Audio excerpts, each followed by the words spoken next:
Halo guys, kembali lagi bersama gua Nandi. Pada video kali ini, gua akan membahas salah satu film serem berjudul Nobody Sleeps in the Woods Tonight. Tidak pernah lupa, gua selalu mendoakan agar kalian dan keluarga bahagia serta sehat selalu ya. Oke deh guys, biar nggak kelamaan, langsung aja kita mulai pembahasannya. Film diawali dengan rentan waktu pada tahun 1990 dan berlokasi di pelosok negara Polandia, yang dimana terlihat ada bapak pengantar surat dan sedang mengantar ke sebuah rumah.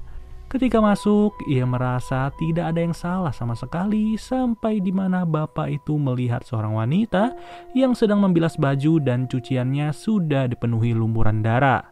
Lalu, bukannya curiga, bapak itu malah mendengar suara aneh dari sebuah lubang kecil di sebelah rumah. Yang celakanya, si bapak mulai merasa penasaran dan ia pun menghampiri lubang itu secara perlahan. Namun ternyata, ketika si bapak ingin pergi, ia malah ditarik secara tiba-tiba dan terseret ke dalam lubang sampai-sampai menghilang dalam sekejap. 30 tahun kemudian, terlihat ada sebuah minibus yang melintas di antara luasnya hutan Polandia.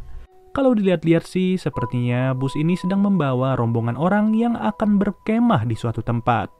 Benar saja, sembari absen, mereka semua pun disuruh mengumpulkan HP dan laptop satu persatu agar lebih fokus menjalani aktivitas. Setelah dijelaskan, ternyata tujuan dari kegiatan ini agar para murid tidak lagi kecanduan dengan gadget mereka masing-masing. Untuk pembagian kelompoknya, mereka semua disuruh mengambil nomor undian secara acak dan setiap nomor yang sama akan menjadi satu kelompok. Singkat cerita, di saat malam hari telah tiba, para murid terlihat berbincang secara asik sambil tidak sabar menunggu hari esok. Tapi berbeda halnya dengan seorang wanita yang hanya duduk sendirian di bawah pohon. Selama film ini, kita difokuskan kepada satu kelompok yang dimana kelompok tersebut akan dipimpin oleh wanita bernama Iza. Untuk orang-orangnya sendiri, kelompok ini terdiri dari pria berbaju kuning bernama Julek, wanita berbaju abu-abu bernama Zozia, wanita berambut pirang bernama Aniela, pria berbaju biru bernama Bartek, dan pria botak bernama Daniel. Tanpa berlama-lama, mereka pun berjalan menyusuri hutan dengan rencana berkemah serta berpetualang selama 3 hari. Menariknya, Julek terlihat naksir dengan Zozia yang merupakan wanita pendiam. Dan hal ini pun tidak mengganggu Zozia sama sekali, melainkan ia malah senang karena ada teman mengobrol. Perlahan namun pasti, mereka berjalan menyusuri hutan sambil menebak-nebak apa yang ada di depan mata. Akan tetapi, terjadi cekcok kecil-kecilan antara Bartek dan Daniel yang berujung kakinya Bartek menjadi terluka cukup parah. Melihat hal itu, mereka semua pun bergegas untuk mengobati kakinya Bartek dan setelah selesai, Julek malah izin menjauh sebentar karena ia udah kebelet pipis. Namun tanpa disadari, persis di sebelahnya Julek terlihat ada seekor rusa yang tewas dengan daging tercabik-cabik. Pada awalnya sih, mereka mengira bahwa rusa itu habis diburu oleh makhluk karnivora yang cukup besar. Sebelum hari menjadi gelap, mereka pun memilih sebuah lokasi untuk dijadikan tempat peristirahatan pada malam ini. Dikarenakan lokasi ini sangat strategis dan cukup dekat dengan sumber air yaitu sebuah danau. Beberapa jam setelahnya, Daniel terlihat sedang rebahan di tepi danau karena ia belum bisa tidur sampai sekarang. Dari sini inilah diketahui bahwa Daniel udah diam-diam menyimpan HP cadangan untuk bermain Tinder. Tapi siapa sangka, di tengah-tengah kesendiriannya itu, ia malah dihampiri oleh makhluk bagong dan diseret secara tiba-tiba. Alhasil, Iza mulai kebingungan karena Daniel tidak terlihat sama sekali keberadaannya. Jadinya, Iza mengajak Zozia dan juga Julek untuk mencari Daniel. Sedangkan Aniela bersama Bartek hanya menunggu berduaan aja di sekitar lokasi tenda. Langkah demi langkah dilalui secara perlahan sampai-sampai mereka menemukan sebuah rumah yang terlihat sudah tua. Hanya saja, hal itu tidak membuat mereka gentar sama sekali, yang adanya mereka makin penasaran. Padahal ketika masuk pun mereka langsung disambut dengan bau menyengat yang luar biasa busuknya. Tidak lama dari itu, mereka mendengar bunyi misterius yang berasal dari lantai bawah tanah. Ya, seperti biasa, kondisi ini makin membuat Iza bertanya-tanya walaupun bau bangkai sudah tercium secara jelas. Sesampainya di bawah, Iza dan Zozia langsung menginjak tetesan darah kental yang ternyata berasal dari sosok Daniel. Celakanya, hal itu bukanlah kabar baik bagi mereka ketika si makhluk berjerawat batu udah tiba di sarangnya itu. Dengan kondisi kayak gini, Julek pun mau gak mau juga ikut turun karena tidak ada lagi cara untuk kabur dari sini. Ya, bisa kalian lihat sendiri, saking gedenya itu makhluk, papan kayu aja langsung ngebul di saat ia melangkah. Apalagi ia juga terlihat lapar dan berniat turun untuk melanjutkan santapannya. Mau gak mau, Iza pun langsung membobol ventilasi udara yang terbuat dari kayu. Hanya saja ketika gilirannya sudah tiba, ia malah salah fokus ke sebuah handphone yang berada di kantong Daniel. Alhasil, makhluk bentol-bentol itu mulai merasa berbahagia karena melihat makanan baru di depannya. Sudah jelas, pertarungan itu dengan mudahnya dimenangi oleh psikopat Bagong yang cuma menyisakan kepalanya Iza. Melihat hal itu, Julek bersama Zozia pun langsung berlari tanpa arah dan semakin jauh dari tenda mereka. Beberapa menit kemudian, Aniela maupun Bartek terlihat sedang asik mengobrol berduaan aja sambil melihat pemandangan danau. Namun saking asiknya, Bartek udah gak sadar lagi kalau tongkrongan mereka didatangi oleh psikopat. Sebegitu mudahnya, nyawa Aniela pun hilang dalam sekejap dengan kondisi tenggorokan yang sudah tertancap kayu. Tapi yang bikin kaget, makhluk Bagong yang membunuh Aniela merupakan makhluk yang sama dengan postur berbeda. Kemudian, kita kembali lagi kepada Zozia dan juga Julek yang kali ini tidak tahu berada di mana. Tapi untung saja, mereka melihat sebuah gubuk kecil yang benar-benar tersembunyi keberadaannya.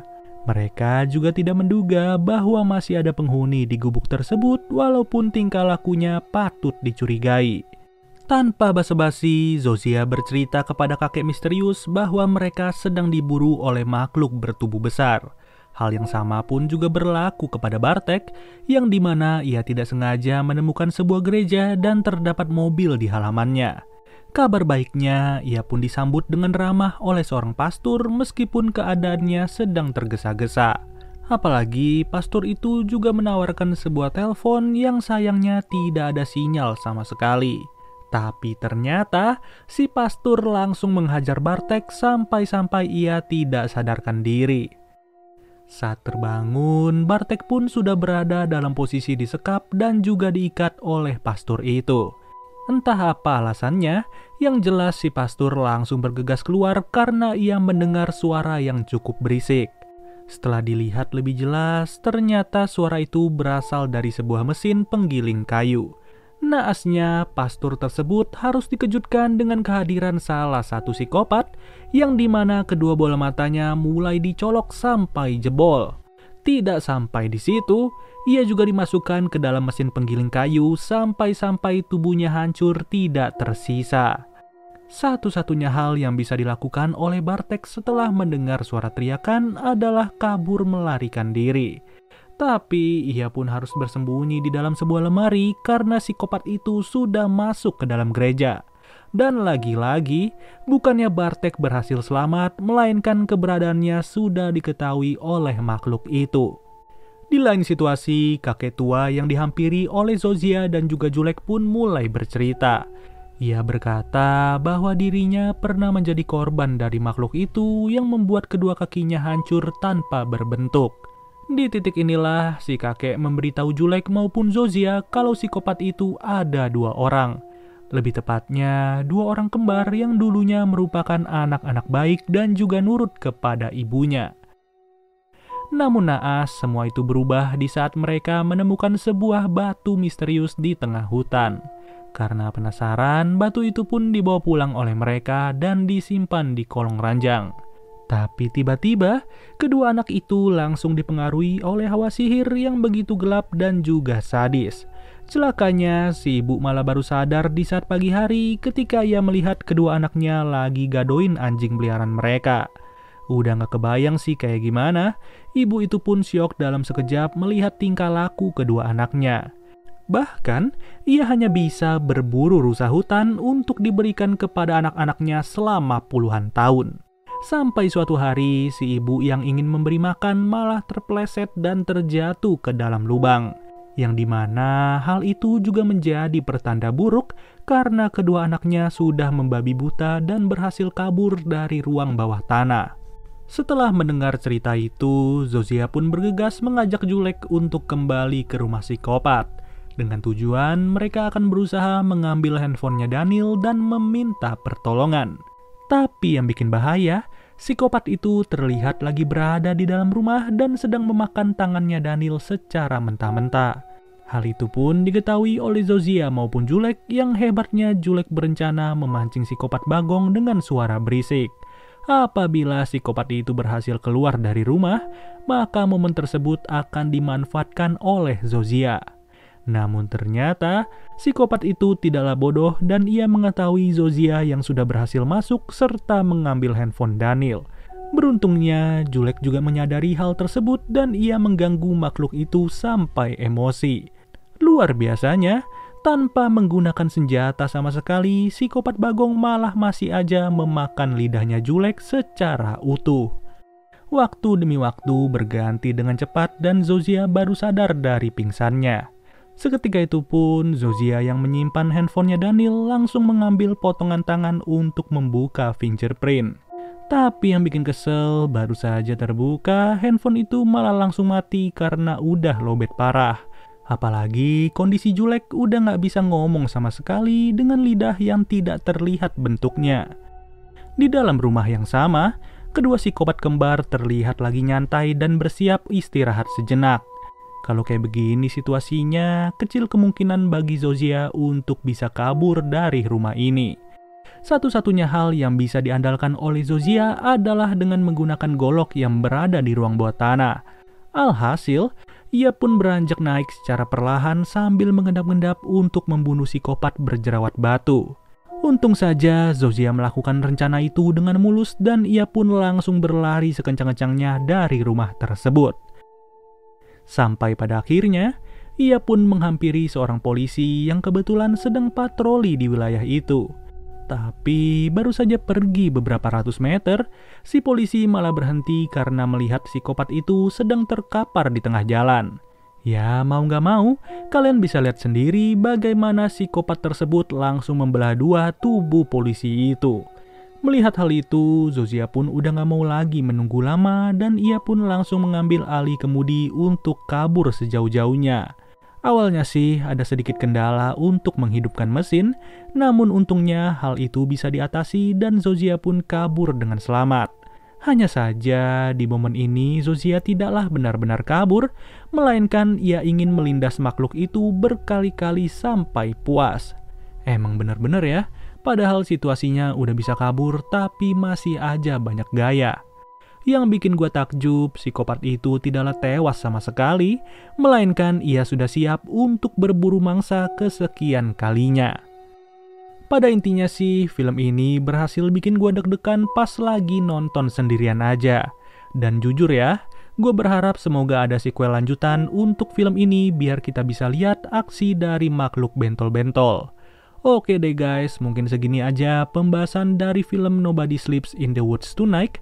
Sampai bertemu lagi di video berikutnya. Gua Nandi cabut dulu. Dadah.